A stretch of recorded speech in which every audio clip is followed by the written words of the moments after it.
Oke teman-teman, kembali lagi bersama saya Aditya di Sahabat Malucina. Di kesempatan video kali ini saya akan menjelaskan kepada teman-teman semua tentang kesalahan teman-teman dalam merawat burung sonontong sehingga burungnya itu tidak rajin berbunyi. Ini ada beberapa kesalahan yang akan saya sampaikan. Mudah-mudahan video ini bermanfaat untuk teman-teman. Nah, mari kita lanjut ke pembahasannya teman-teman.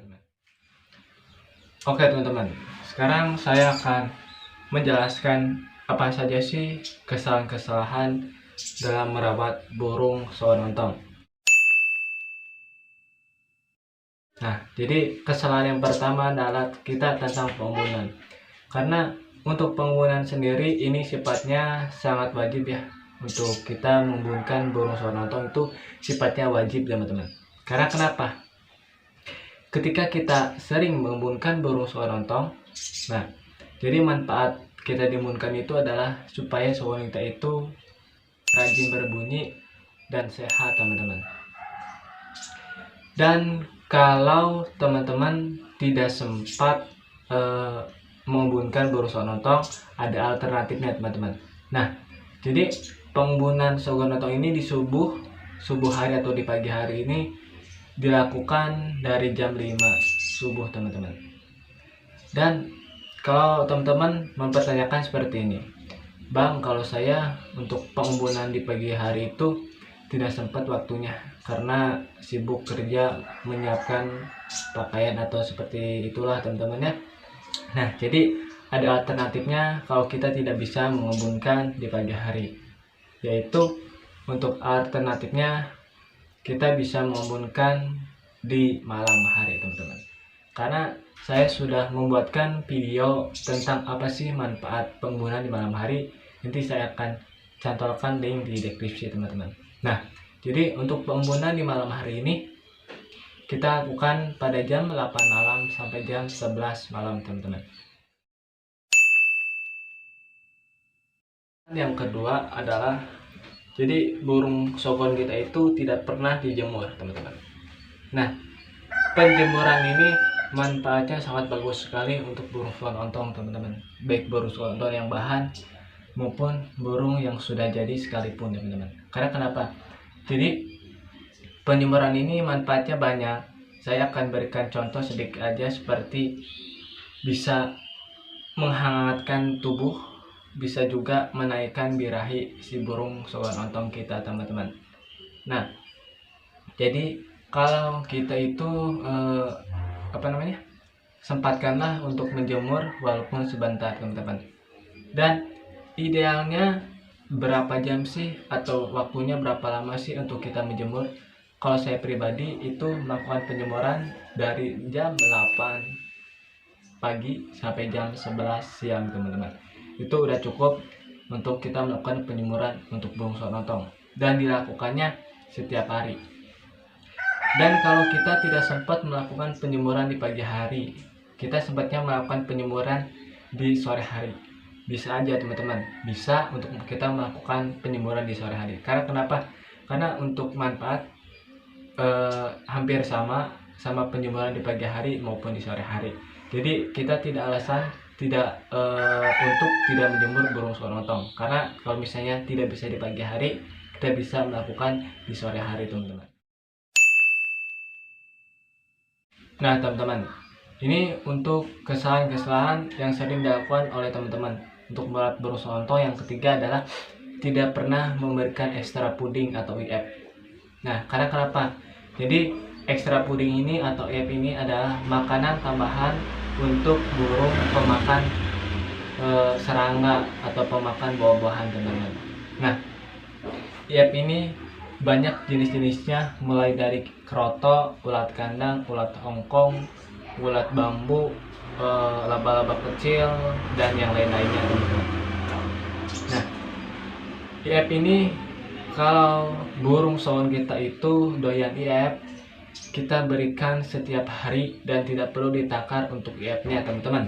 Untuk kroto, nah beda lagi untuk kalau ulat hongkong karena sifatnya panas itu pasti teman-teman ada takarannya. Itu masing-masing orang mempunyai takaran untuk memberikan IF-nya. Tapi untuk Kalau saya untuk IF kroto tidak pernah ditakar teman-teman.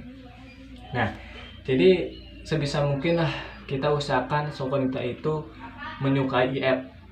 Lebih gampangan kita mengajari shogun itu memakan kroto teman-teman. Itu lebih gampang ya daripada kita mengajarkan ulat seperti ulat-ulatan seperti itu agak sedikit susah teman-teman.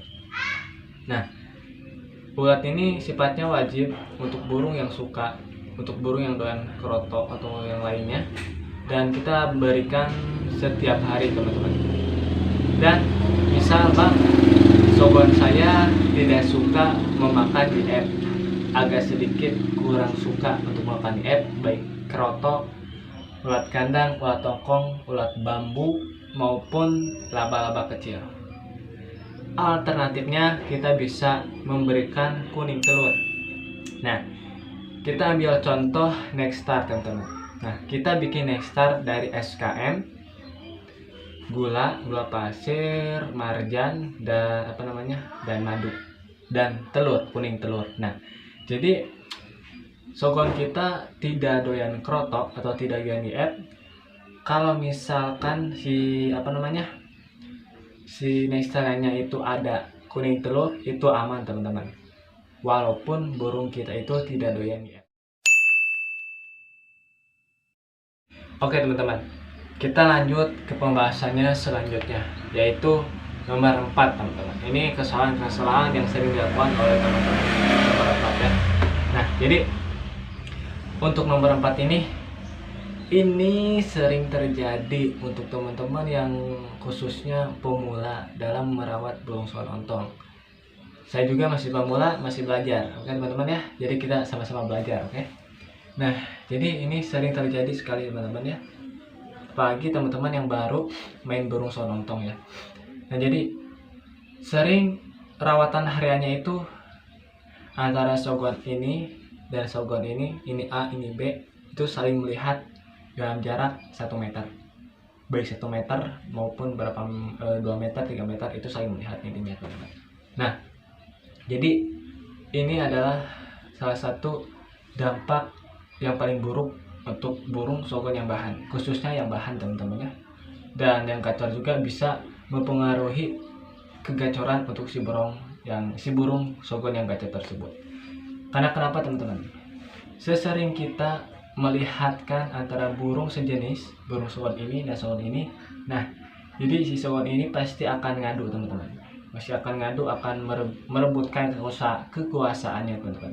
Nah, jadi di antara mereka itu akan ngadu, dan di antara mereka itu pasti ada yang menang dan pasti ada yang kalah teman-teman. Nah, ketika yang menang menjadi penguasa dan ketika yang kalah menjadi babunya atau jadi anak buahnya. Nah, ini kesalahannya yang kalah teman-teman. Karena kenapa? Ketika shogun kita itu yang kalah, itu pasti mentalnya akan down teman-teman. Mentalnya pasti akan turun. Yang tadinya segini menjadi segini. Turun lah intinya. Karena kenapa? Karena kita sering melakukan track atau sering saling melihat antara shogun A dan shogun B. Itu akan mempengaruhi ke mentalnya teman-teman. Karena kenapa? Ini untuk shogun yang dilombakan, Karena burung shogun yang dilombakan jangan sampai melihat burung yang sama di sangkar yang berbeda teman-teman. Oke? Jadi serumah itu jangan sampai melihatlah burung yang sejenis. Jadi kebanyakan burung-burung yang akan dilombakan itu disendirikan teman-teman. Disendirikan di satu ruangan atau di satu ruangan yang khusus buat dia. Atau juga di pool krodo untuk hariannya. Nah, kalau kita mengetrek sama alam, tidak apa-apa teman-teman. Karena di alam tidak akan selalu datang burung shogun ontong. Jadi tidak akan, jadi setiap hari burung shogun ontong itu akan di pohon itu. Tidak teman-teman. Tetapi hanya sesekali saja. Itu boleh teman-teman. Yang tidak boleh di satu ruangan atau di satu rumah itu saling melihat. Di sini burung yang A, di sini burung yang B. Itu tidak boleh teman-teman. Karena yang saya sudah sampaikan tadi itu bisa mempengaruhi ke mentalnya. Apalagi burung yang akan dilombakan. Jadi saran saya jangan sampai melihat untuk burung shogun ontong yang sesama jenis. Dan kalau mau di track cukup 1 minggu 1 kali dengan durasi minimal 1 jam atau 2 jam lah. Tergantung teman-teman. Ini adalah kesalahan-kesalahan yang terakhir, yaitu 5 kesalahan dalam merawat burung sogon ontong, teman-teman. 5 kesalahan ya. Nah, jadi 5 ini yang terakhir adalah tidak dikerodong pada saat malam hari.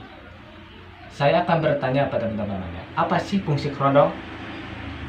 Nah, ada yang tahu gak teman-teman? Nah, saya akan sampaikan. Jadi fungsi kerodong adalah supaya burung kita itu nyaman di saat dia tidur, nyaman dan tidak supaya dia itu tidak stres, teman-teman. Jadi inti dari fungsi kerodong adalah membuat si burung itu tidak stres dan membuat si burung itu nyaman ketika dia tidur maupun ketika dia lagi mabung, teman-teman. Oke. Nah, jadi untuk burung yang tidak dikerodong itu pasti akan stres, teman-teman. Jadi burung ini tidak pernah dikerodong nih, tidak pernah dikerodong ya dari awal beli sampai sekarang. Ketika mau dikerodong itu burung pasti stres. Dan stres itu tergantung burungnya. Ada yang cepat beradaptasi, ada juga yang lama. Yang saya takutkan adalah adaptasinya itu lama. Yang saya takutkan berbulan-bulan itu pasti ada, teman-teman. Jadi ketika kita dikerodong itu burung pasti gabak kerubuk, teman-teman. Nah, jadi saya sarankan untuk memperkerodongkan burung seontong di malam hari. Bang, saya tidak punya kerodong. Bisa menggunakan baju bekas. Bisa, teman-teman. Yang penting si sangkarnya itu tertutup, teman-teman ya. Oke, teman-teman, terima kasih yang sudah menonton video singkat ini tentang 5 kesalahan dalam merawat burung seontong. Yang pertama, tidak pernah diembun, tidak pernah dijemur, tidak pernah dikasih EF, sering melihat antara sogon A dan sogon B, dan tidak pernah dikerodong saat malam hari. Jadi ada 5 untuk kesalahannya, teman-teman. Semoga video ini bermanfaat dan jangan bosan-bosan untuk menonton video terbaru dari saya maupun video yang saya sudah upload sejak lama. Dan jangan lupa untuk selalu mengklik tombol subscribe-nya, teman-teman. Oke, sampai jumpa di next.